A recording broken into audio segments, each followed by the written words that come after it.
There is a powerful illusion at the heart of modern finance, a siren song that has lured countless investors onto the rocks of financial ruin. It is the belief that precision equals accuracy.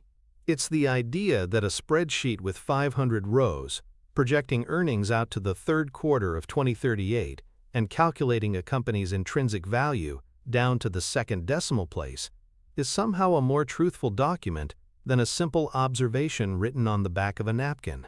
Wall Street is built on this illusion. An entire industry of analysts, quants, and financial modelers spends its days constructing ever more elaborate castles in the digital air, each one a monument to a dangerous form of intellectual arrogance. They believe that by adding more variables, more assumptions, and more complexity, they are getting closer to the truth. They believe they can tame the wild, unpredictable beast of the future with the elegant certainty of a mathematical formula. And in doing so, they make the single most costly mistake in the investing world. They become precisely wrong. Warren Buffett, the man who has built one of the world's greatest fortunes through the simple act of buying pieces of businesses, has spent his entire life waging a quiet war against this very idea. His investment philosophy, a masterclass in common sense and profound simplicity, is built on a foundational principle that is almost heretical to the modern financial mind. It is far better to be approximately right than precisely wrong. This isn't just a clever turn of phrase, it is the genetic code of his success. It is the mental model that has allowed him to sidestep the market manias, the dot-com bubbles, and the credit crises that have vaporized the fortunes of those who believed in the false gospel of the spreadsheet. He understands a fundamental truth that escapes the brightest minds from the best business schools. A business is a living, breathing entity, not a collection of cells in an Excel file. Its future is a range of possibilities, not a single, predictable data point. To try and calculate its value down to the penny is an act of foolishness, a distraction that pulls your focus away from the few things that truly matter. This journey we are about to embark on is a deconstruction of that core principle. We will dismantle the allure of false precision and replace it with a framework for thinking that is more robust, more resilient, and infinitely more profitable. You will learn to stop asking, "Is this stock worth $173.42?" and start asking, "Is this a wonderful business? And is it being offered to me at a price that is so obviously cheap that I can't possibly lose money over the long run?" This shift in perspective is the financial transformation we are offering. It is the key to unlocking a greater margin of safety, to making fewer but better decisions, and to building a portfolio that can withstand the storms of the market. We will explore how Buffett rejects the complex financial modeling that intimidates so many retail investors, and instead embraces a flexible, in-the-ballpark approach to stock valuation. We are not here to teach you advanced mathematics. We are here to teach you how to use the most powerful supercomputer ever created, your own common sense, to identify wonderful businesses and buy them at sensible prices.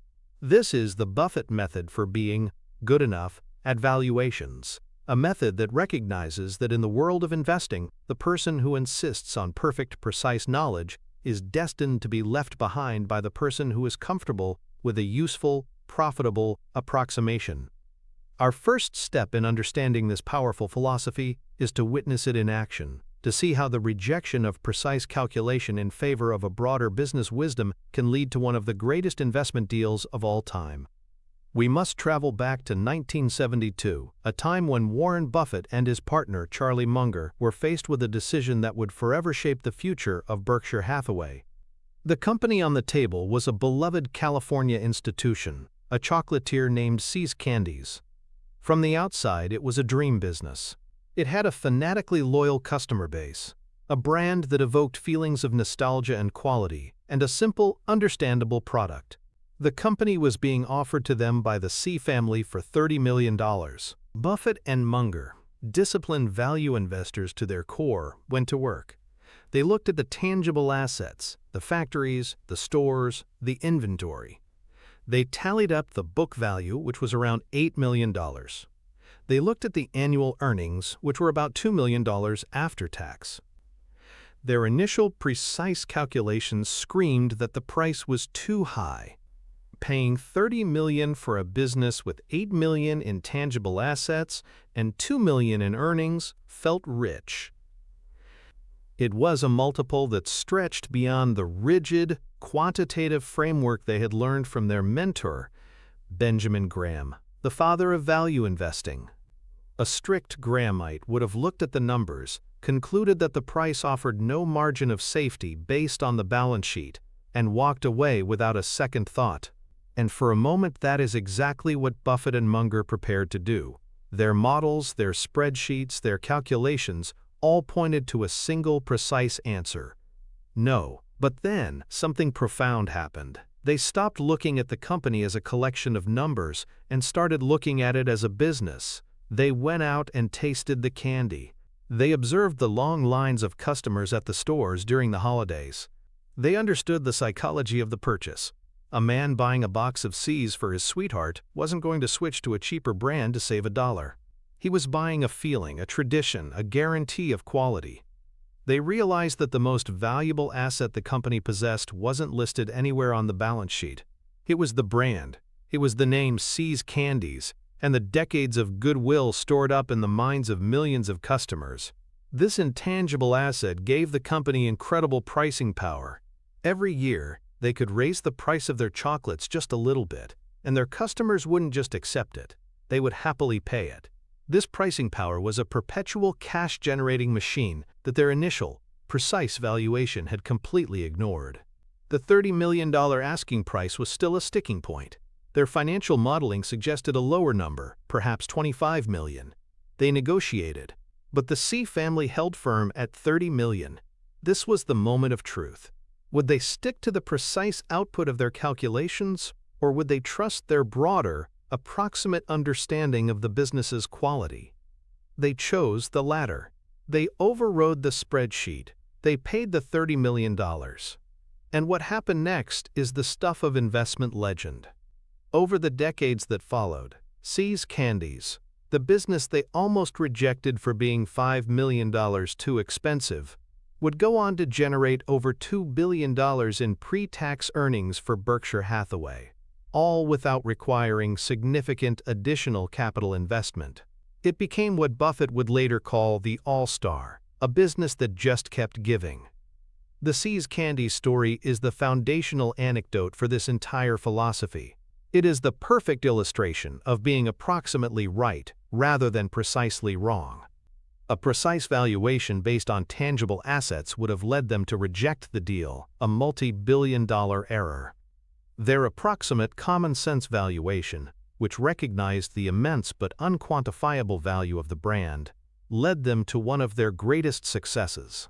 They understood that the future pricing power of the business was far more important than the exact purchase price. They were willing to pay a fair price for a wonderful business, rather than insisting on a wonderful price for a fair business. This decision was a turning point, moving them beyond the strict, number-driven world of early value investing and into the more nuanced, quality-focused approach that would define their careers. It taught them that the qualitative aspects of a business, its competitive moat, its management, its brand, are often the most critical drivers of long-term intrinsic value, and these are factors that can never be captured with precision in a spreadsheet. The human brain is a marvel of evolution, but it is riddled with cognitive glitches, shortcuts, and biases that served our ancestors well on the Serengeti but can be financially ruinous in the modern stock market. The tendency to demand precision where none exists stems from a deep-seated psychological principle, the overconfidence bias. This is the mother of all investment mistakes. It's the tendency for people to have an excessive belief in their own abilities, and in the case of investing, in the accuracy of their own forecasts. When an investor spends 40 hours building an intricate financial model, with dozens of assumptions about growth rates, margins, and terminal values, something insidious happens in their brain. The sheer effort and complexity involved create a powerful illusion of control and certainty. The final output, a single number like $142.17, feels like a scientific truth, a discovery chiseled from the raw data. It ceases to be what it actually is, the end product of a long chain of guesses, and becomes an anchor, a piece of solid ground in the uncertain sea of the market. This is where the Dunning-Kruger effect often kicks in, a cognitive bias where people with low ability at a task overestimate their ability. A novice investor who has just learned how to build a discounted cash flow model is at peak risk. They mistake the technical skill of manipulating a spreadsheet for the profound wisdom of understanding a business. They become convinced that their model is a crystal ball. This overconfidence leads directly to the core mistake Buffett seeks to avoid: paying too high a price. If your model tells you a stock is worth exactly $142, you might feel brilliant for buying it at $140. You believe you've secured a small margin of safety. But what you've really done is taken an enormous risk. Your entire thesis rests on the truth of that $142 figure. If even one of your 50 assumptions is slightly off, if a competitor launches a new product, if a key executive leaves, if consumer tastes shift, your precise valuation can collapse, and your tiny margin of safety evaporates in an instant. Buffett's approach is a direct psychological antidote to this bias. By rejecting the goal of a precise valuation, he short-circuits the overconfidence mechanism. He is not trying to prove he is a genius who can predict the future to the penny. He is trying to find situations where the outcome is so lopsided in his favor that he doesn't need to be a genius. His mindset is one of humility. He admits from the start that the future is unknowable and that his own forecasts are fallible. This humility is his greatest weapon. It forces him to seek out investments where the gap between price and approximate value is so vast that all the unknowable variables of the future, all the things that can and will go wrong, are already accounted for. He isn't looking for a 5% discount, he's looking for a 50% discount. He's looking for a business worth $1 that he can buy for 50 cents. At that price, a whole host of negative surprises can occur, and he will still likely come out ahead. This approach transforms stock picking from an exercise in arrogant forecasting into a discipline of patient, humble opportunism. It protects him not just from market risk, but from the most dangerous risk of all, the risk of being fooled by his own brain. So how do we translate this rejection of false precision into a practical, repeatable process? We must adopt an applied mental model that I call the back-of-the-envelope valuation. This is not about being lazy, it's about being intellectually honest. It's a blueprint for focusing on the big picture, the factors that will truly drive the business's value over the next decade, rather than getting lost in the weeds of trivial quarterly fluctuations. The first step of this model is to exclusively focus on businesses you can understand. This is Buffett's famous circle of competence. If you cannot explain, in simple terms, how a business makes money, what its competitive advantages are, and what the major risks to its future are, you have no business trying to value it. This single rule eliminates 95% of the companies in the market for most people, and that is a good thing. It forces you to avoid the complex biotech or speculative tech stocks, where valuations are pure guesswork, and stick to the boring, predictable businesses like See's Candies or Coca-Cola. The second step is to determine a reasonable range for the company's owner earnings. This is a concept Buffett popularized, and it's a more honest measure of profitability than the net income figure reported by accountants. It is roughly defined as net income plus depreciation and amortization, minus the average annual amount of capital expenditures required to maintain the business's competitive position. You don't need to calculate this to the dollar. Look at the company's financial statements for the last 10 years. Is it a business that consistently generates cash? Has it been growing?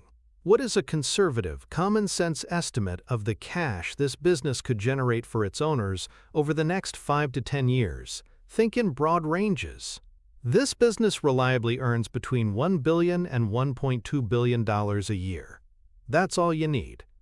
The third step is the most crucial departure from traditional financial modeling. Do not project this growth out for 30 years and apply a precise terminal value. That is pure fantasy. Instead, ask a simple question. What would a rational, private business person pay for this entire company today? with the intention of never selling it. This reframes the entire exercise. You are no longer a stock picker. You are a potential business owner. This forces you to think about the long-term durability of those earnings. Based on the billion-dollar earnings stream, would you pay $15 billion for the whole company? That's a 15 times multiple. Does that seem reasonable for a business with this level of quality and these growth prospects? Would you pay $20 billion? Maybe, if it's truly exceptional. Would you pay $30 billion? Probably not. Through this simple thought experiment, you arrive not at a precise value, but at a no-brainer price.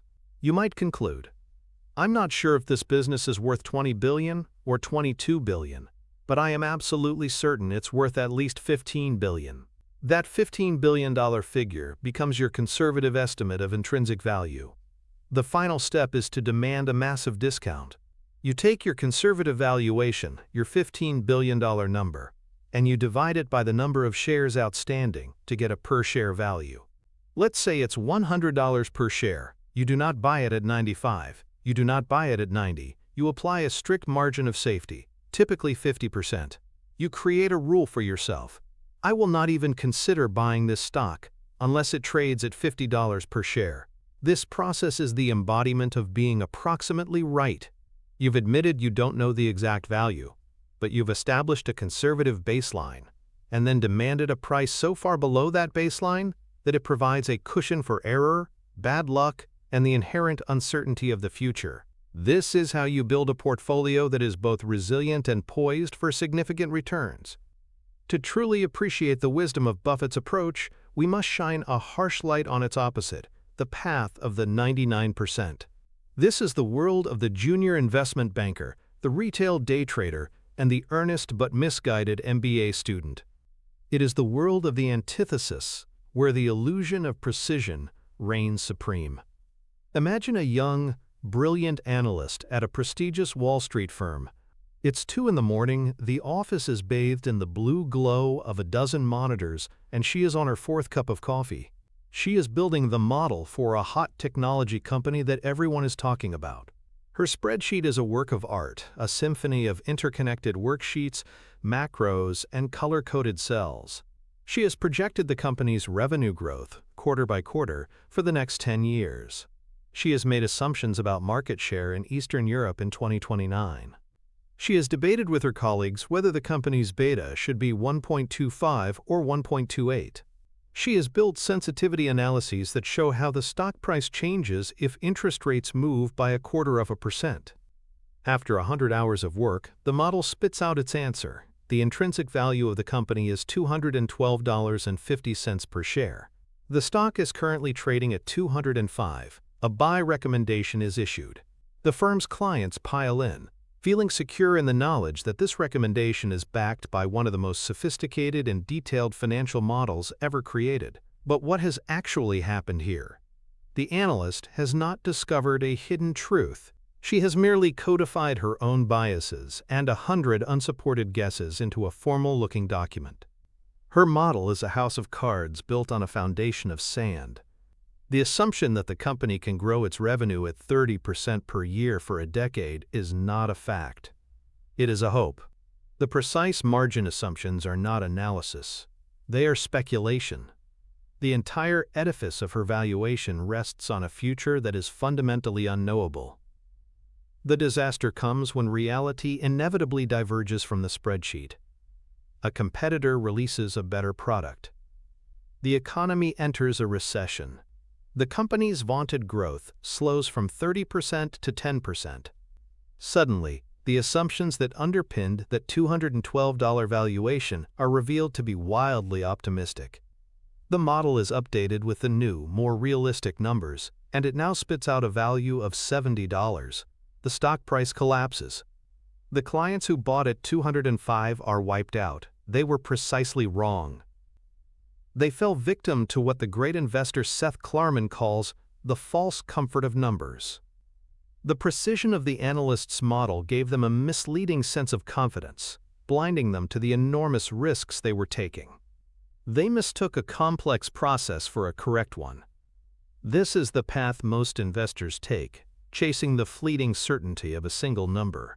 and it is why most investors fail to beat the market over the long term. They are so focused on calculating the exact height of the hurdle that they never stop to ask if they should be trying to jump over it in the all. The difference between these two philosophies, approximately right versus precisely wrong, is not merely academic. It has a direct, profound, and quantifiable connection to your financial results. It manifests directly in the structure of your investment portfolio, the volatility of your returns, and your ultimate net worth. Let's trace the financial impact. The investor who subscribes to the precisely wrong school of thought builds a portfolio that is inherently fragile.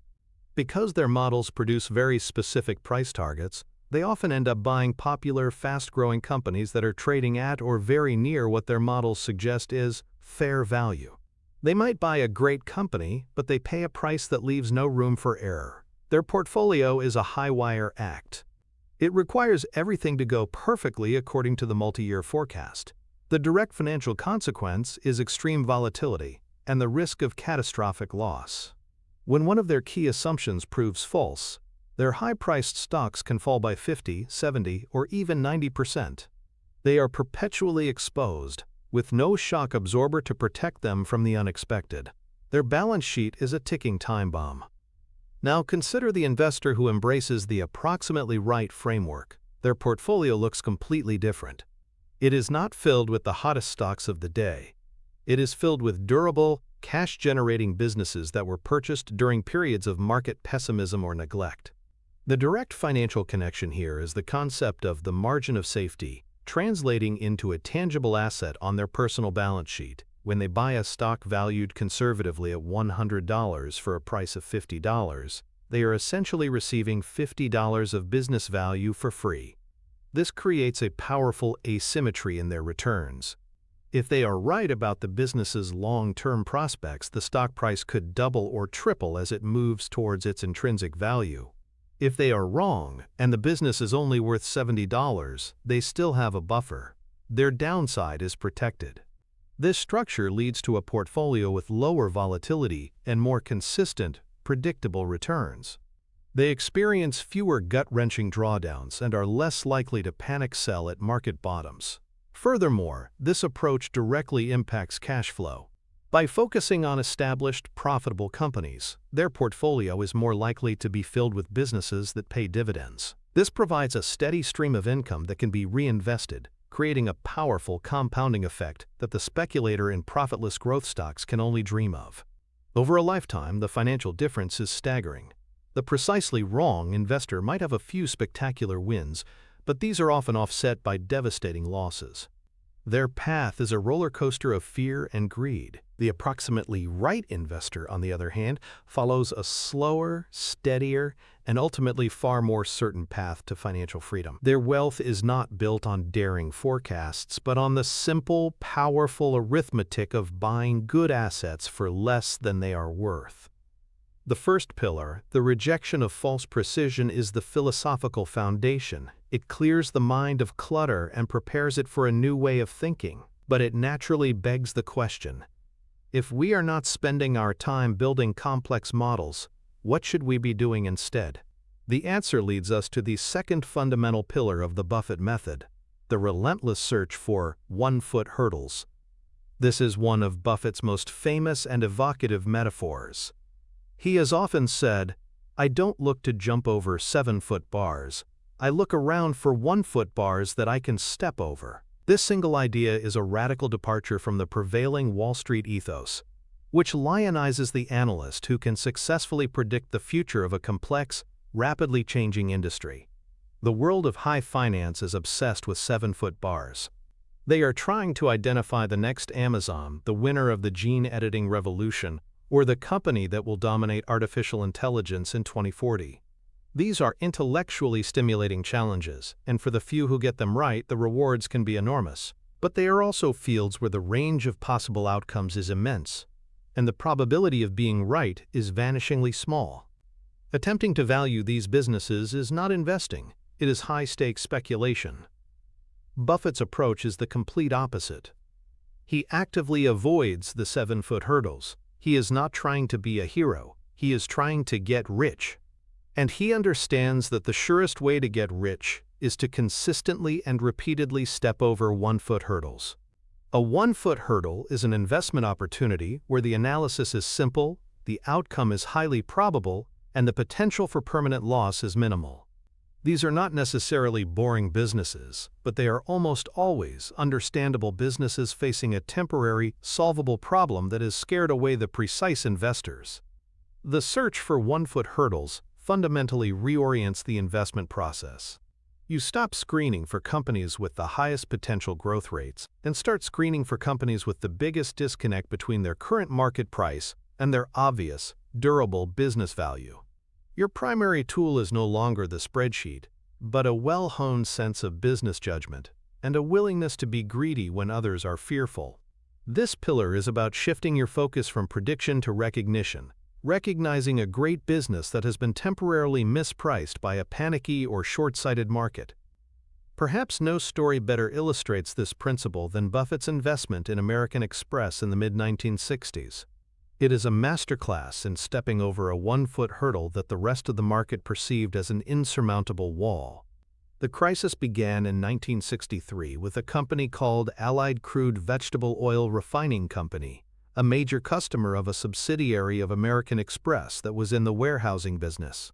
The owner of Allied, a man named Tino DeAngelis, perpetrated one of the great corporate frauds of the era.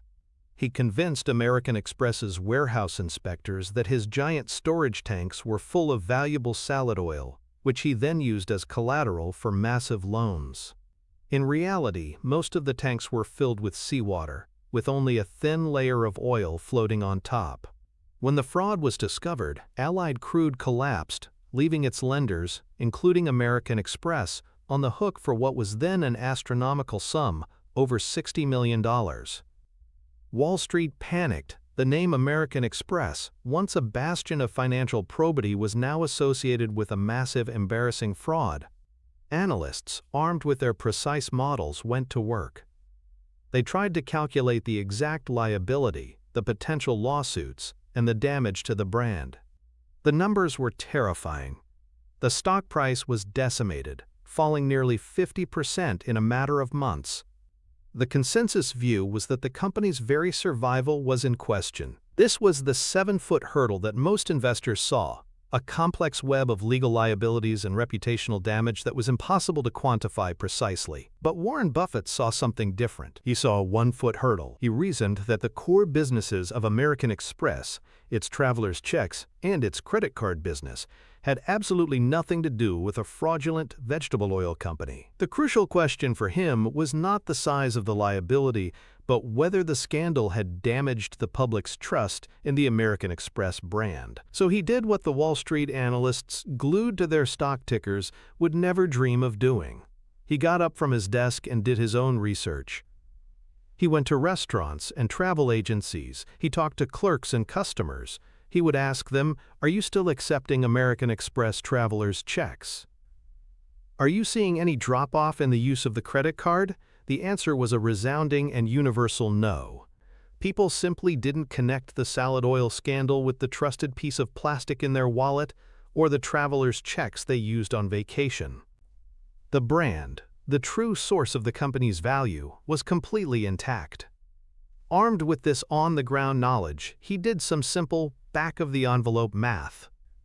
He estimated what the core, undamaged businesses were worth and concluded that the market was pricing the company as if its entire franchise was permanently impaired. The fear and uncertainty had created a massive gap between price and value. He saw a 1-foot hurdle, a temporary problem afflicting a subsidiary of a great, durable business. He invested 40% of his partnership's capital into American Express stock, a bet-the-farm decision that would be the making of his early career. As the company sorted out its legal issues and the market eventually realized that the core business was unharmed, the stock price soared, making a fortune for Buffett and his partners. He didn't need a complex model. He didn't need to predict the exact outcome of the lawsuits. He just needed to do the simple, common-sense work of verifying that the company's competitive moat was still there. He stepped over the hurdle while everyone else was standing back, paralyzed by their attempts to precisely measure it. The market's reaction to the American Express salad oil scandal is a textbook example of powerful psychological principles at work, principles that create the very one-foot hurdles Buffett seeks. The two most prominent biases at play were herd behavior and the availability heuristic. Herd behavior is one of the most primal instincts we have. For our ancestors, sticking with the tribe was a matter of life and death.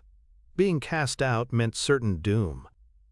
This instinct is still deeply wired into our brains, and it manifests powerfully in financial markets.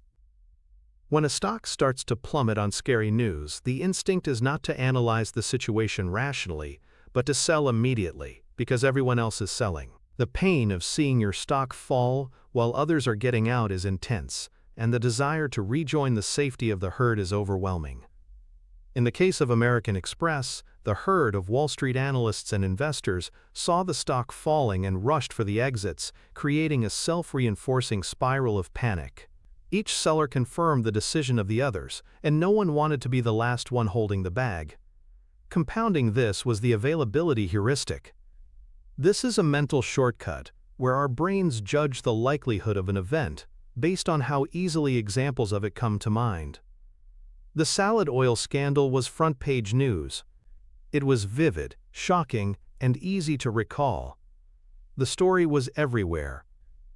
Consequently, when investors thought of American Express, the first thing that popped into their minds was fraud, scandal, and massive losses. The more mundane, but far more important, reality of millions of people happily using their credit cards every day was a less available, less emotionally charged piece of information. The brain, being an energy-saving machine, latches onto the most available data point and extrapolates from there. The market became obsessed with the sensational, available story of the salad oil, and it dramatically overweighted its importance relative to the company's underlying, long-term business fundamentals. Buffett's genius was in his ability to consciously override these two powerful biases. He resisted the pull of the herd by forcing himself to conduct an independent, first-principles investigation. Instead of asking, "What is the crowd doing?" he asked, "What are the facts?" He neutralized the availability heuristic by actively seeking out disconfirming evidence. He didn't just read the scary headlines. He went out into the real world to gather his own data on the health of the core franchise. This psychological discipline is what allowed him to see a one-foot hurdle where everyone else saw a chasm.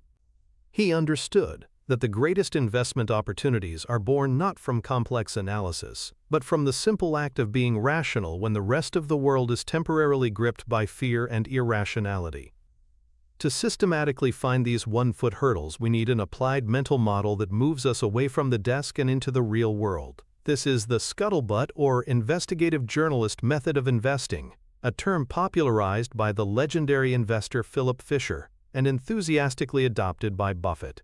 This blueprint is about gathering qualitative, on-the-ground information that will never appear in a company's annual report or a Wall Street analyst's note. The first step is to use simple quantitative screens to generate ideas. You can screen for stocks that have fallen significantly in price, or stocks that are trading at low multiples of their earnings or book value. This is just the starting point. The goal is not to find statistically cheap stocks, but to find a list of companies that might be experiencing the kind of temporary trouble that creates one-foot hurdles. The second step is where the real work begins. For each company on your list, you put aside the financial statements for a moment and start acting like a journalist. Your mission is to understand the business from every possible angle. The first call you make is not to your broker, but to the company's competitors. Ask them, if you had to put all your money in one stock in this industry for the next 10 years and couldn't touch it, which would it be, and why? Competitors are often brutally honest about who has the best products, the best management, or the lowest costs. Next, you talk to customers. Why do they choose this company's product? How loyal are they? How sensitive are they to price changes? If the company makes a product sold in stores, go to the stores and watch how people interact with it. If it's a software company, try to find users and ask about their experience. The third step is to talk to former employees. They can often provide invaluable insights into the company's culture, the quality of its management, and any internal problems that aren't visible from the outside. You can often find them through professional networking sites. The fourth step is to become an expert in the industry.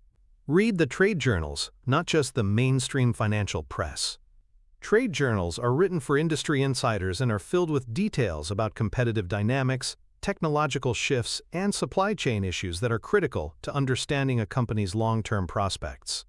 The entire goal of this scuttlebutt process is to answer a single overarching question. Is this a great business with a durable competitive advantage that is facing a temporary solvable problem? By the end of your investigation, you should be able to make a confident judgment. You might conclude that the company is cheap for a very good reason. Its core business is in permanent decline. In that case, you move on. But occasionally, you will find an American Express, a wonderful business whose stock has been unfairly punished due to a misunderstood event. That is your 1-foot hurdle. This process requires more effort than building a spreadsheet, but it leads to a depth of understanding that can give you the conviction to act decisively when others are paralyzed by fear. The path of the 99% is, once again, the polar opposite. Most investors are not looking for 1-foot hurdles.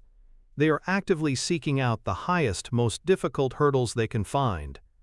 This is the path of the story stock. The typical investor is drawn to narratives of radical, world-changing transformation. They want to invest in the future, and they are willing to pay any price to do so. They chase the companies that are promising to cure cancer, build flying cars, or colonize Mars. These are exciting stories, and they are often promoted by a charismatic CEO and a chorus of enthusiastic media commentators. The problem is that a great story is not the same as a great investment.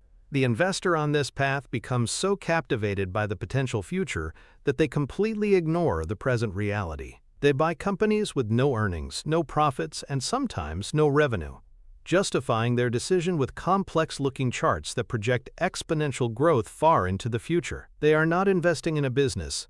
They are buying a lottery ticket. Their analysis consists of reading breathless articles, watching hyped-up interviews, and convincing themselves that this time, it's different. They are trying to jump a 7-foot hurdle from a standing start. Consider the mindset of an investor during the dot-com bubble of the late 1990s. They were not interested in boring, profitable companies like Coca-Cola or See's Candies.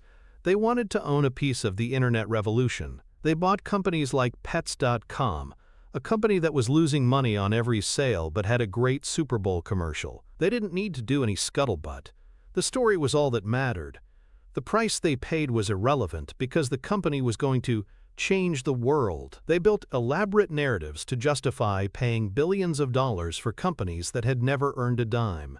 This is the antithesis of the 1-foot hurdle approach. It is an exercise in pure speculation, dressed up in the language of visionary investing. The disastrous consequences are a matter of historical record.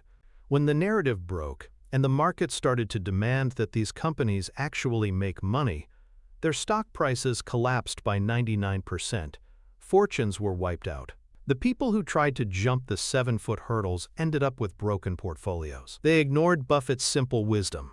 Investing is not about predicting which industry will grow the fastest, but about identifying an individual business with a durable competitive advantage and buying it at a price that provides a margin of safety. The search for 1-foot hurdles is a disciplined process of avoiding these seductive stories and focusing instead on the mundane but far more profitable reality of business value. The financial connection between seeking 1-foot hurdles and building long-term wealth is direct and powerful.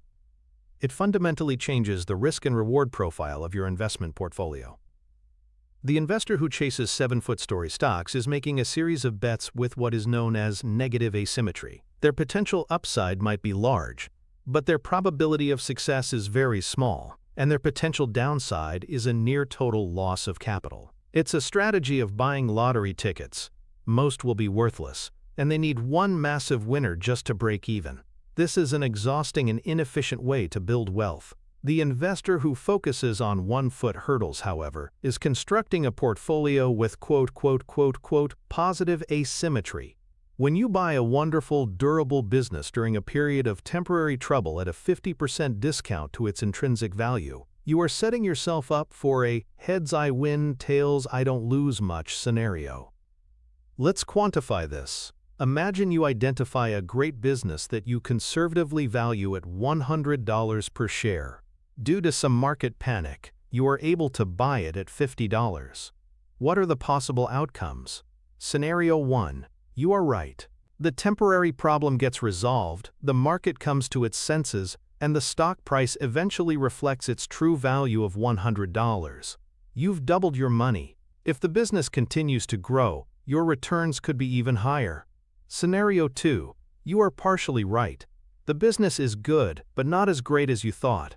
Its true value is only $70 per share. Even in this case, you've still made a 40% return. Scenario 3. You are completely wrong.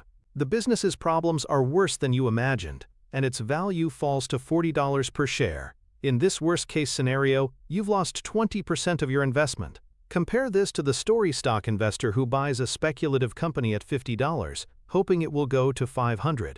If they are right, they make 10 times their money. But if they are wrong, and the company goes bankrupt, they lose 100% of their investment.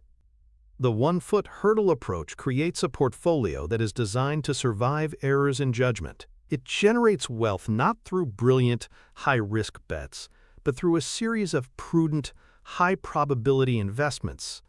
This leads to a much smoother, less stressful journey towards financial freedom. Your portfolio's value compounds more steadily, your drawdowns are shallower, and your peace of mind is greater. This is the tangible financial advantage of looking for bars you can step over instead of trying to leap over mountains. We have established 2 core pillars. First, we must reject the false precision of complex financial models, and second, we must redirect our energy toward finding simple, one-foot hurdles. This naturally leads to our third pillar, which answers the critical question: if we're not focusing on the numbers in the spreadsheet, what should we be focusing on? The answer is the business itself, specifically the primacy of qualitative business analysis, encapsulated in Buffett's most famous concept, the economic moat. A moat, in medieval times, was a deep, wide ditch filled with water surrounding a castle, designed to protect it from attack. In business, an economic moat is a durable competitive advantage that protects a company from its rivals, allowing it to earn high returns on capital for a very long period of time. Buffett's shift from a purely quantitative investor to a qualitative one was the single most important evolution in his career. He realized that it was far better to buy a wonderful company at a fair price than a fair company at a wonderful price. The quality of the business, its ability to fend off competition and generate predictable cash flow for decades, became the primary object of his analysis. The valuation became secondary. He understood that a truly great business, with a wide and sustainable moat, is a compounding machine. Its intrinsic value will grow year after year. As long as you don't pay a foolish price for it, time is your friend. The focus on the moat is the ultimate expression of the approximately right philosophy. If you can correctly identify a business with a powerful, enduring moat, you don't need to be precise about your valuation. The business's own growth will bail you out of minor timing or pricing errors. This pillar is about learning to think like a business strategist first and a stock analyst second. The quintessential story of Buffett's focus on the economic moat is his monumental investment in the Coca-Cola Company. This wasn't a case of finding a forgotten statistically cheap stock. By the time Buffett made his major purchase in 1988, Coca-Cola was one of the most well-known and respected companies in the world. The story begins just after the stock market crash of October 1987, a day known as Black Monday. The market was in turmoil, and fear was rampant. Many investors were dumping their stocks, regardless of their underlying quality. Buffett, characteristically, was doing the opposite. He was looking for opportunities to buy wonderful businesses at prices that were more reasonable than they had been just a few months prior. He had been a consumer of Coca-Cola products his entire life. He famously drinks at least 5 cans of cherry Coke a day, but he began to study it as a business. He didn't build a complex discounted cash flow model to project its earnings out to 2020. Instead, he engaged in a profound qualitative analysis of its economic moat. He started by thinking about the product itself, a simple, brown, sugary water. Why was this business so profitable? He flew to Atlanta to visit the company's headquarters. He read its annual reports going back decades. He thought about its global distribution system, a network of bottlers that was almost impossible for a competitor to replicate. But most importantly, he focused on the single greatest asset the company possessed, an asset that didn't show up on its balance sheet: the Coca-Cola brand. He performed a mental experiment. He imagined he had $100 billion and the task of unseating Coca-Cola as the world's leading soft drink provider. Could he do it? He concluded it was impossible. You could replicate the formula, you could build the bottling plants, you could match their advertising budget. But you could not replicate the share of mind that Coca-Cola had built over a century. That brand was a moat in the consumer's brain. A person ordering a rum and Coke doesn't ask for a rum and cola flavored carbonated beverage. They ask for a Coke. That mental shortcut, repeated billions of times a day all over the world, was a source of immense and durable economic power. He saw that this moat gave Coca-Cola incredible pricing power. It could raise its prices slightly each year, and people would continue to buy its products. He saw its runway for growth, as billions of people in developing countries had yet to become regular consumers.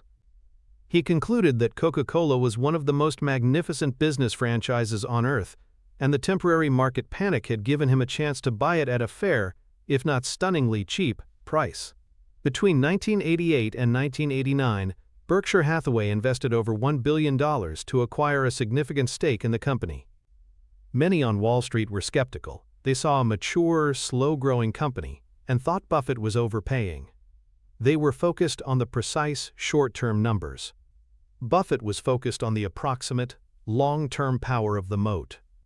His investment in Coca-Cola became one of the most successful in history, generating a tenfold return and billions of dollars in dividends over the following years. It was the ultimate proof that a deep understanding of a company's qualitative strengths is far more important than a precise calculation of its quantitative value.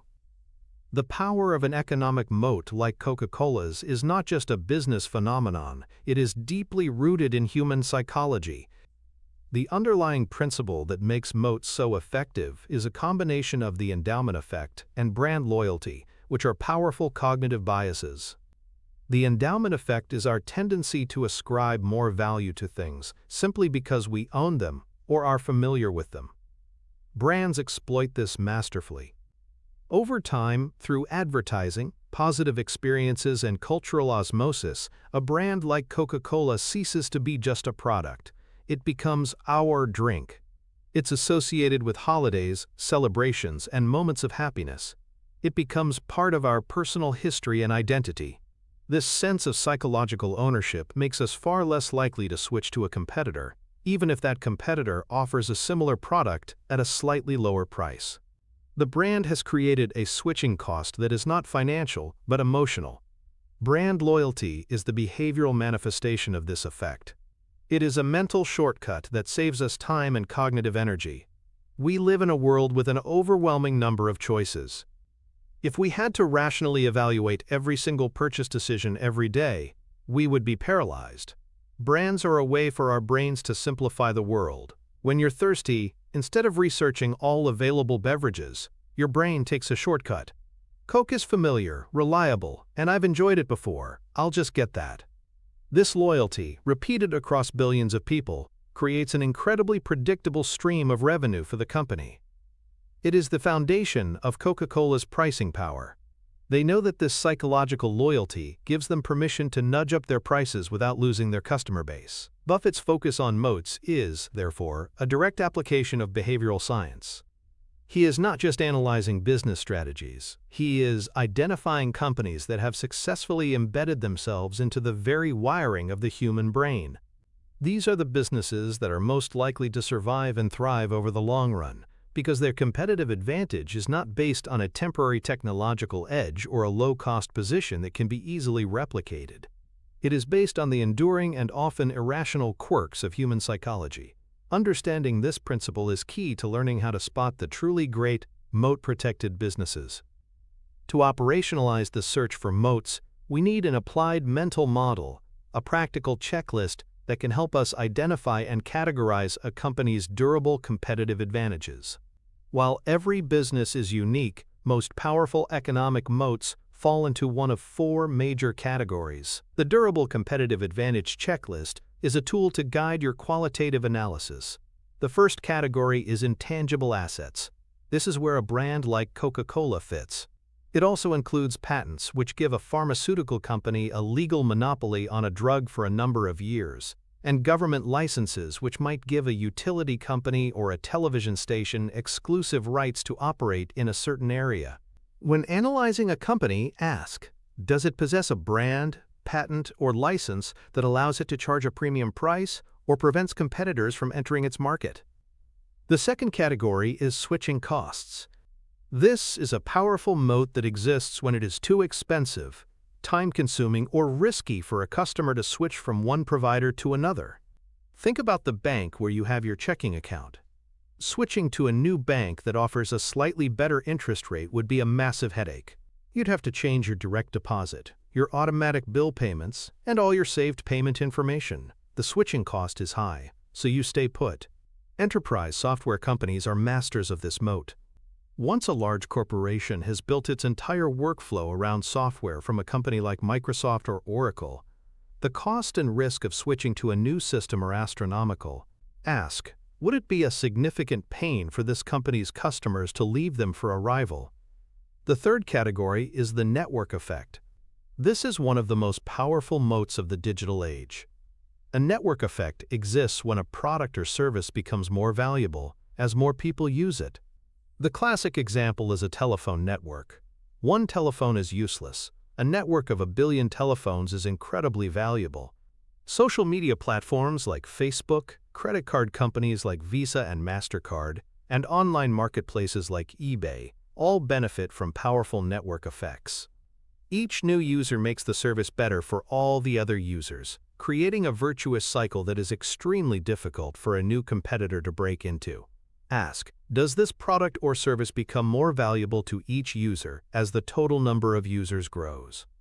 The fourth and final category is cost advantages. This is when a company can produce its goods or services at a significantly lower cost than its rivals, allowing it to either undercut them on price or earn higher profit margins. This can come from economies of scale, where a giant like Walmart can negotiate better prices from suppliers than a small local store. It can also come from a unique process or a superior location. Ask, does this company have a structural cost advantage that competitors cannot easily replicate? By systematically going through this checklist, you can move beyond a vague sense of a company being good and start to precisely identify the source of its strength. A company with a powerful moat in one or more of these categories is a prime candidate for the kind of long-term buy-and-hold investing that Buffett practices. The antithesis to focusing on the moat is one of the most common and dangerous traps in value investing, the cheap is good trap. This is the path followed by investors who have learned the first lesson of value investing: buy things for less than they are worth, but have failed to learn the second, more important lesson: focus on quality. These investors screen the market for stocks with the lowest price-to-earnings or price-to-book ratios. They find a company trading at 5 times earnings and think they've discovered a bargain. They might buy a struggling airline, a commodity steel producer, or a retailer that is losing market share to online competition. They see a statistically cheap stock and they buy it without ever asking the most important question: why is it cheap? The reason, in most cases, is that the company has no economic moat. The airline industry is a brutal, capital-intensive business where competition is fierce and customers are intensely price-sensitive. The steel industry sells a pure commodity product, and the lowest-cost producer always wins, driving profits down for everyone. The struggling retailer is on the wrong side of a massive technological shift. These are fair companies at best, and often, they are terrible companies. The investor who falls into this trap buys the stock at what seems like a wonderful price, say $10 per share. But because the business has no competitive advantage, its intrinsic value is not stable or growing, it is shrinking. Competition erodes its profit margins. It is forced to constantly spend money just to stay in the game. A year later, the stock might be trading at $8, and the intrinsic value has fallen to $7. The investor has fallen into a "trap." The stock looked cheap, but it was a melting ice cube, and its cheapness was an illusion. This is the fate of the investor who focuses solely on the quantitative metrics of valuation without performing the qualitative analysis of the business's competitive position. They end up with a portfolio full of mediocre businesses in terrible industries. Even if they get the price right, time is their enemy. A fair business, even when bought at a wonderful price, will likely only ever produce a fair return. A wonderful business with a wide economic moat, on the other hand, can produce extraordinary returns for decades, even if you buy it at a price that seems merely fair.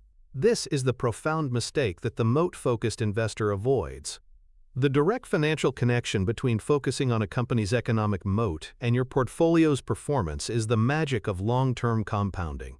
A company without a moat is fighting for survival. Any profits it makes are vulnerable to being competed away. It must constantly reinvest its earnings into the business just to maintain its position, a process Buffett calls the hamster wheel.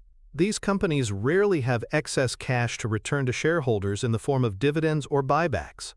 Their stock prices tend to be highly cyclical and volatile, rising during good times and crashing during bad times. A portfolio full of these businesses is a portfolio that struggles to grow. A company with a wide and deep economic moat, however, is a completely different financial animal. Its competitive advantage allows it to generate high returns on invested capital. Because it is protected from competition, it can raise prices, maintain its margins, and produce a consistent and growing stream of free cash flow. This is the lifeblood of a great investment. This excess cash can then be used to reward shareholders. It can be paid out as a steadily increasing dividend, providing a reliable income stream.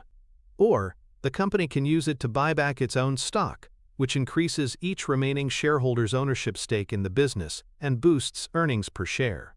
Most importantly, a portion of this cash can be reinvested back into the business to expand the moat and grow the enterprise, creating a virtuous cycle of value creation. When you own a collection of these businesses, your portfolio becomes a robust compounding machine. The value of your holdings grows not just because of market fluctuations, but because the underlying businesses themselves are becoming more valuable every single year. This is how real, generational wealth is built. It's not through frantic trading or speculating on story stocks. It is through the patient ownership of wonderful, moat-protected businesses. The moat is the ultimate financial asset, translating directly into predictable cash flow, lower risk, and the powerful, quiet force of long-term compounding. We have now assembled 3 pillars of this powerful investment philosophy. We reject false precision, we hunt for one-foot hurdles, and we prioritize the qualitative analysis of a company's economic moat. But even with these tools, there is still a missing piece, a mechanism that protects us from our own fallibility and the market's irrationality. This brings us to our 4th pillar, the very bedrock of the entire system, the margin of safety. This concept, first articulated by Buffett's mentor Benjamin Graham, is the single most important principle in value investing. It is the thread that ties all the other pillars together. The margin of safety is the difference between the intrinsic value of a business and the price you pay for it in the market. A wide margin of safety is the ultimate protection against the uncertainties of the future. It is the buffer that accounts for bad luck, errors in judgment, and the negative surprises that are an inevitable part of the business world. It is the principle that transforms investing from a speculative gamble into a prudent enterprise. The other pillars help us determine the approximate value of the business, the approximately right part of the equation. The margin of safety dictates the price we are willing to pay, ensuring that even our conservative valuation has a cushion. It is the final, non-negotiable gate that an investment must pass through before a single dollar is committed. Without it, even the best analysis of the highest quality business is worthless. To see the margin of safety in its purest, most powerful form, we must look at Buffett's investment in the Washington Post Company in the early 1970s. This was not a story of a great brand like Coca-Cola or a beloved product like See's Candies. It was a classic, deep value investment where the margin of safety was so large it was almost absurd. In 1973, the stock market was in a deep funk. The Nifty 50 bubble had burst, the country was in a recession, and pessimism was rampant. The Washington Post Company, a fine business that included the flagship newspaper, Newsweek magazine, and several highly profitable television stations, saw its stock price pummeled along with the rest of the market. The company's total market capitalization, the value of all its outstanding shares, fell to around $80 million. Buffett, who had a long-standing interest in the newspaper business and a deep admiration for the Post's management, led by Katharine Graham, began his analysis. But he didn't start with a forecast of future earnings. He started with a simple, brute force valuation of the company's existing assets. He looked at the television stations the company owned. Based on what similar stations were selling for in private transactions, he conservatively estimated that the TV stations alone were worth at least $100 million. He then looked at the newspaper, the magazine, and the company's real estate and assigned conservative values to them as well. When he added it all up, he arrived at a rock-bottom liquidation-style valuation of the company's assets of at least $400 million. This was the stunning revelation. The stock market was valuing the entire company at $80 million, yet a conservative appraisal of its individual saleable assets was 5 times that amount. This was the margin of safety in action. Buffett wasn't trying to be precisely right about the Post's future growth. He didn't need to be. He was buying a dollar's worth of obvious, high-quality assets for 20 cents. The purchase price itself provided an enormous cushion against almost any conceivable negative outcome. The newspaper could face a strike, the magazine could lose circulation, the economy could get worse, and the investment would still likely be profitable. He famously said that the investment offered a double-barreled proposition. He was buying the assets for a fraction of their worth, and on top of that, he was getting a world-class growing business with a powerful media franchise for free. Berkshire Hathaway invested nearly $11 million in the company's stock. Over the next several decades, that investment would grow to be worth over $1 billion, a 100-fold return. The Washington Post investment is the ultimate demonstration of the margin of safety. It shows that you don't need to predict the future if you can buy the present for a fraction of its worth. It is the safety net that allows the value investor to sleep well at night, knowing that they have structured their investments not just for potential gain, but for the certainty of resilience. The insistence on a wide margin of safety is not just a sound financial principle, it is a profound psychological tool designed to counteract one of the most powerful and destructive human emotions, loss aversion. Behavioral economists have demonstrated that for most people, the pain of losing a dollar is roughly twice as potent as the pleasure of gaining a dollar. This asymmetry has a massive impact on investor behavior. It is the reason why people panic and sell their stocks at the bottom of a crash. The emotional pain of seeing their portfolio value decline becomes unbearable, and they sell at the worst possible moment just to make the pain stop.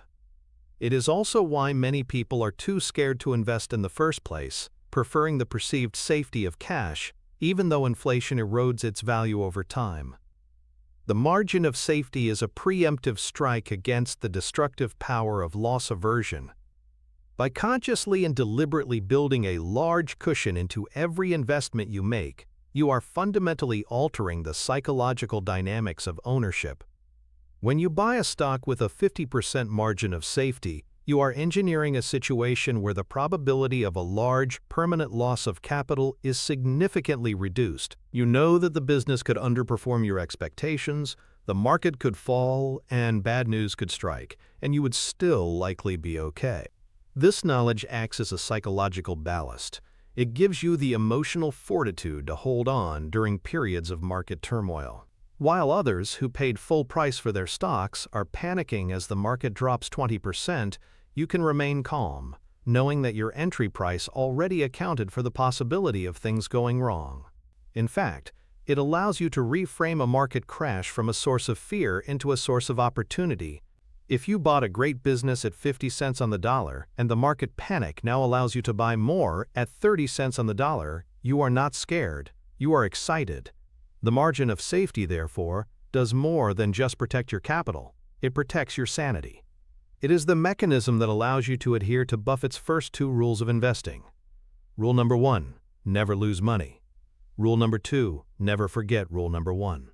By making the avoidance of loss your primary objective, you create the psychological conditions necessary to achieve extraordinary long-term gains. To systematically apply this principle, we can use a mental model called the 3-tier valuation system. This is a practical blueprint for ensuring that every investment you make has a robust margin of safety built in from the start. It forces you to look at a company's value from multiple, conservative perspectives before you ever consider buying it. The first tier is the conservative earnings power value. This is where you use the back-of-the-envelope method from our first pillar. You determine a stable, conservative estimate of the company's annual owner earnings, and then multiply it by a reasonable multiple to determine what a private buyer would pay for the whole business. The key here is to be relentlessly conservative in your assumptions. Use the lower end of the company's historical earnings range. Use a multiple that is reasonable for a private, no-growth business. This gives you your first and most important estimate of intrinsic value. Let's say this process gives you a value of $100 per share. The second tier is the asset value, or liquidation value.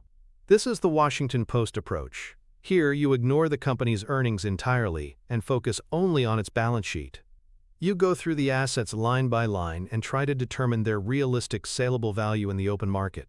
How much is the real estate worth? What is the inventory worth if sold off? This calculation gives you a hard, tangible floor for the company's value. It answers the question, what is the business worth dead? In many cases, for a healthy, growing business, this value will be much lower than the earnings power value. For our example company, perhaps the liquidation value is only $40 per share. This is still a crucial data point, as it provides a sense of the absolute downside risk. The third and final tier is your purchase price target. This is where the margin of safety is formally applied. You take the most conservative of your valuation estimates, in this case, the $100 earnings power value, and you apply a strict, predetermined discount. For most situations, a 50% margin of safety is a good starting point. This means your purchase price target is $50 per share. You create a hard and fast rule for yourself. You will not buy this stock for a penny more than $50, no matter how much you like the business. This 3-tier system creates a powerful decision-making filter. It forces you to be disciplined and patient. You may analyze a dozen wonderful companies and find that none of them meet your strict purchase criteria. That is the point. The goal is not to be constantly busy, but to be prepared to act decisively when a truly extraordinary opportunity, a wonderful business trading at a massive discount to its conservative intrinsic value, presents itself. The 99% of investors who ignore the margin of safety follow a path that is diametrically opposed. Their philosophy can be summed up as growth at a reasonable price, which in practice almost always morphs into growth at any price. This is the path of the momentum investor, the story stock chaser, and the market timer. They become captivated by a company's narrative, its visionary CEO, its disruptive technology, its massive total addressable market. They see a company that is growing its revenues at 50% per year, and they extrapolate that growth far into the future. Their focus is not on what the business is worth today, but on what it could be worth in 10 years if everything goes perfectly. They are not buying a business, they are buying a dream. For these investors, the concept of a margin of safety is an archaic relic, a hindrance that would prevent them from getting in on the next big thing. They willingly pay 100 times revenue for a profitless software company, or 200 times earnings for a hot electric vehicle manufacturer. Their justification is always the same. Yes, it's expensive now, but its growth will more than justify the price. They have no buffer for disappointment. Their entire investment thesis is predicated on a perfect, uninterrupted future. The disastrous consequence of this approach is that it makes their portfolios incredibly fragile. They have a negative margin of safety. They are not just paying for the company's current reality, they are prepaying for a decade of flawless execution. When that execution inevitably falters, when growth slows, when a competitor emerges, when a recession hits, the dream evaporates and the stock price collapses. The investor who paid 200 times earnings sees the multiple contract to a more reasonable 30 times, and they lose 85% of their capital. They have violated the cardinal rule of investing. They have suffered a permanent loss of capital from which it is almost impossible to recover. They confused a brilliant business narrative with a brilliant investment opportunity, forgetting that the price you pay is the ultimate determinant of your return. The margin of safety is the humble, boring, but indispensable principle that protects you from this fate. It is the quiet discipline of insisting on a bargain, and it is the only reliable way to ensure that your financial future is built on a foundation of rock, not sand. The direct financial connection of the margin of safety is perhaps the most critical of all the pillars. It is the active mechanism that mitigates risk and generates asymmetric returns in your portfolio. Let's quantify its impact on your personal balance sheet and financial statements. First, it dramatically reduces the impairment risk in your portfolio. An impairment is when you are forced to permanently write down the value of an asset because its future cash flows are no longer expected to cover its carrying value. The investor who pays $200 for a stock whose intrinsic value is only $50 has a massive, unrealized impairment on their books from day one. Any negative news can trigger a catastrophic repricing. The investor who buys that same $50 value stock for $25 has the opposite. They have a built-in, unrealized gain. This makes their portfolio far more resilient to shocks. Second, the margin of safety directly influences your long-term compound annual growth rate, or CAGR. A single, large loss can have a devastating impact on your long-term average return. If you lose 50% on an investment, you need to make 100% on your next investment just to get back to even. The growth-at-any-price investor is constantly exposing themselves to these portfolio-crippling losses. The margin of safety investor, by focusing on loss avoidance first, creates a much smoother and more reliable compounding trajectory. Their upside capture might be slightly less in a raging bull market, but their downside protection in a bear market is vastly superior. Over a full market cycle, this defensive approach almost always leads to a higher terminal value of wealth. Finally, the margin of safety provides what Buffett calls optionality. When you buy with a large buffer, you are not dependent on a single, specific outcome. The business can succeed in a number of different ways, and you can still profit. For the Washington Post, the optionality was that even if the newspaper business struggled, the television stations could carry the value. This flexibility, which comes directly from the low purchase price, is an invaluable strategic advantage. It puts the probabilities firmly in your favor, transforming the uncertain game of stock picking into a far more predictable endeavor of value accumulation. We have now constructed a robust four-pillared framework for valuation. We reject false precision, seek one-foot hurdles, prioritize the analysis of the economic moat, and demand a wide margin of safety. But there is a final, fifth pillar that governs the execution of this entire strategy. It is not an analytical technique, but a temperamental one. It is the profound discipline of inaction. In a world that glorifies action, speed, and constant engagement, the Buffett method is a testament to the immense power of patience. The entire system we have described is designed to produce a very small number of high-conviction decisions over a very long period of time. It naturally leads to a state of being where most of the time the correct thing to do is nothing at all. You do your research, you build your watch list of wonderful businesses, you calculate your conservative purchase prices, and then you wait. You wait for the market, in its periodic fits of madness, to offer you one of your target companies at a price that meets your stringent criteria. This could take months, or even years. This final pillar, is about cultivating the temperament to sit patiently with cash, resisting the urge to do something, and having the courage to swing with maximum force when the perfect pitch finally arrives. The most powerful anecdote to illustrate this pillar is not a story of a single deal, but a mental model that Buffett has shared many times, the 20-slot punch card. He advises investors to imagine that at the beginning of their careers, they are handed a punch card with only 20 slots on it. Each time they make an investment, they must punch one of the slots. Once all 20 punches are used, they can never make another investment again. This simple thought experiment is a profound psychological filter.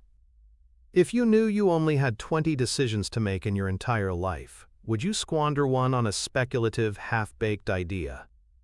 Would you use a punch on a company you didn't fully understand, or one that was trading at a price that offered only a sliver of a margin of safety? Of course not. You would treat each decision with the gravity it deserves. You would do exhaustive research.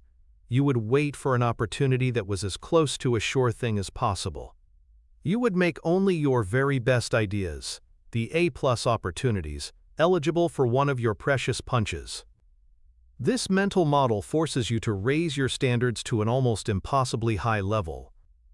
It shifts your mindset from that of a trader, who is looking for constant action, to that of a capital allocator, who is looking for the rare, exceptional opportunity to deploy capital for the long term.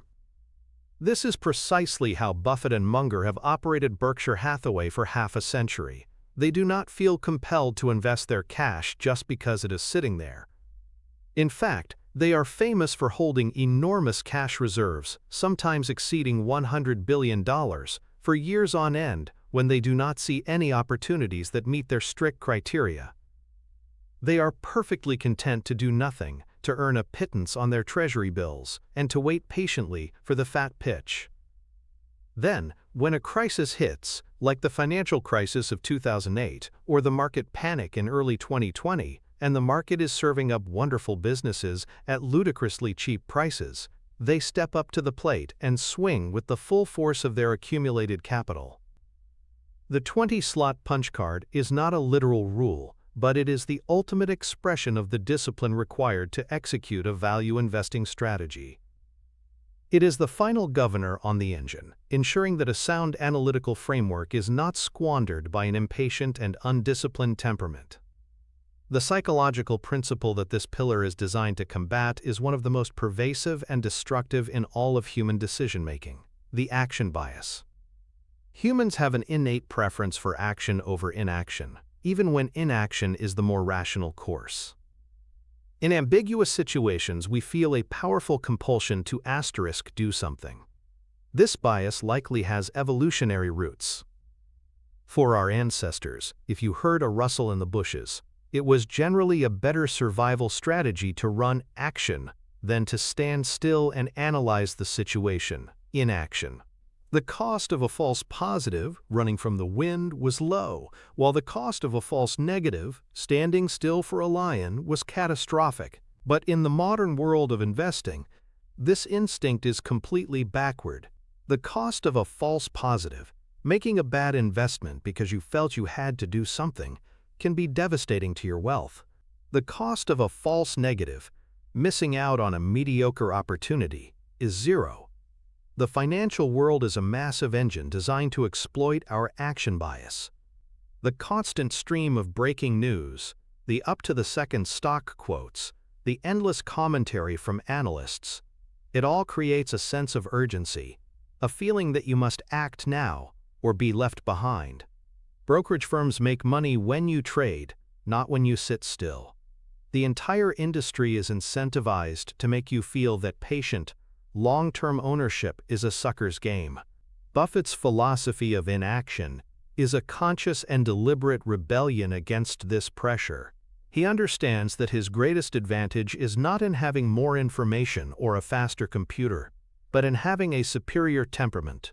He is willing to endure the psychological discomfort of seeming to do nothing while others are frantically busy. He understands that cash is not a sign of failure or indecision. It is a strategic asset. It represents call option on future opportunities, an option with no expiration date and no strike price. Holding cash is an active, disciplined choice to wait for a better price. Overcoming the action bias is arguably the most difficult part of becoming a successful investor. It requires a level of patience and emotional control that is unnatural for most people, but it is the essential final ingredient that makes the entire Buffett method work. To cultivate this profound discipline, we need an applied mental model that serves as a brake on our own action bias. This is the investment pre-mortem and checklist. It is a formal process that you must complete before you are allowed to punch one of the slots on your card. It is designed to force a pause, to introduce deliberate friction into the decision-making process, and to ensure that you are acting out of reason, not impulse. The first part of the model is the one-page thesis. Before you buy any stock, you must be able to write down on a single piece of paper the complete investment thesis in simple, clear language. It should answer 4 questions.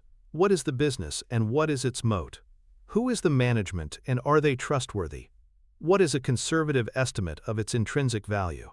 What is the margin of safety at the current price?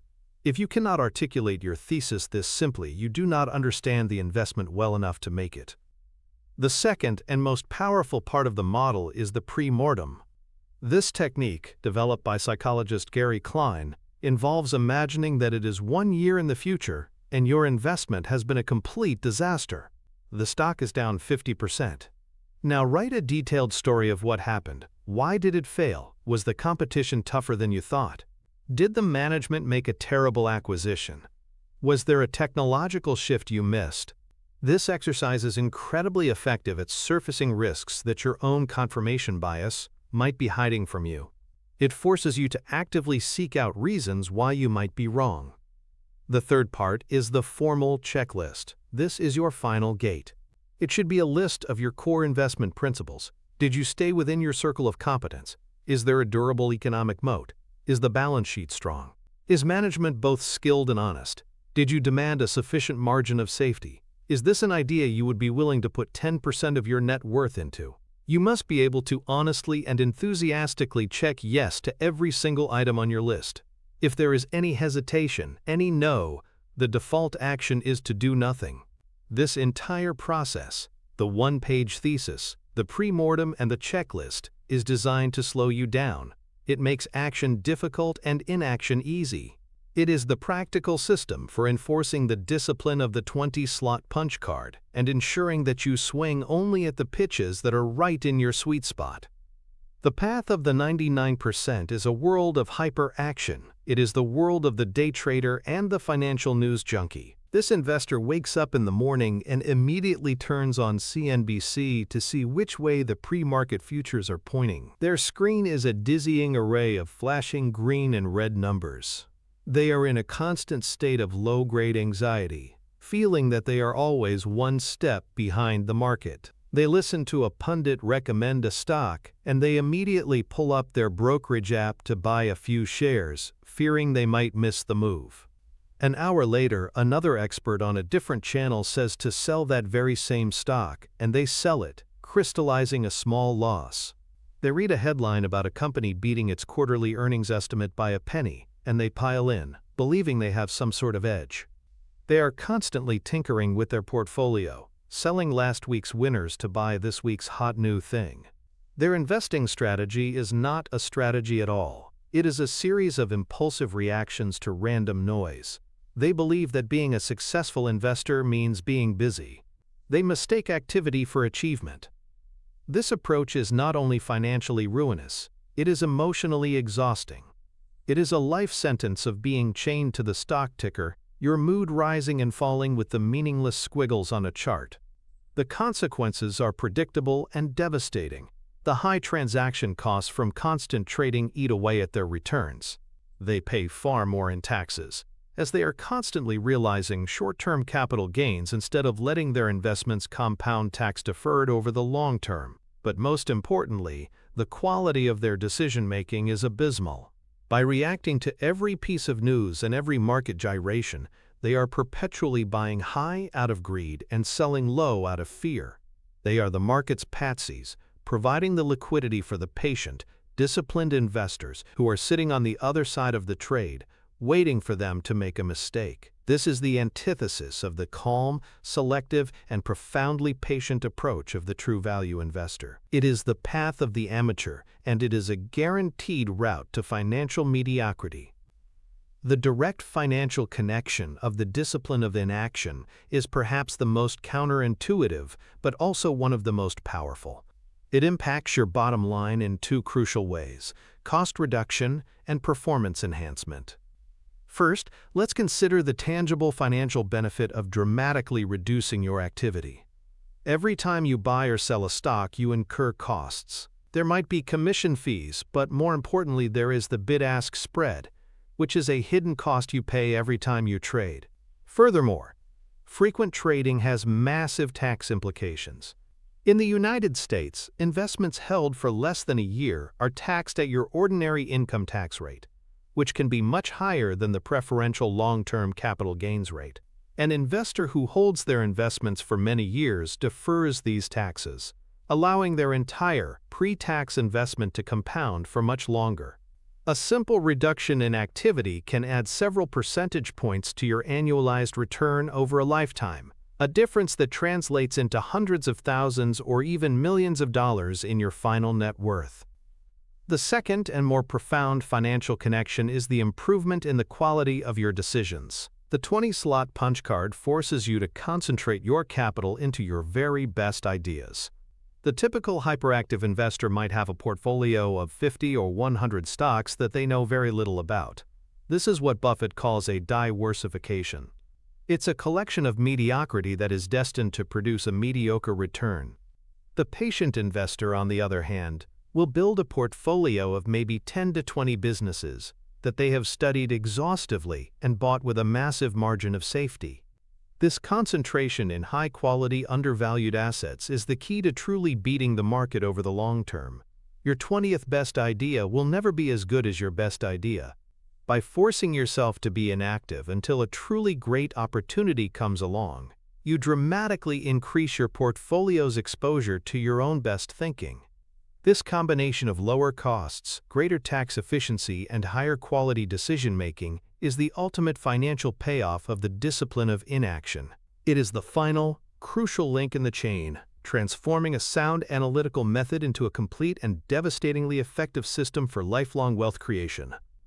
You have just been handed the master key to one of the most powerful financial philosophies on earth.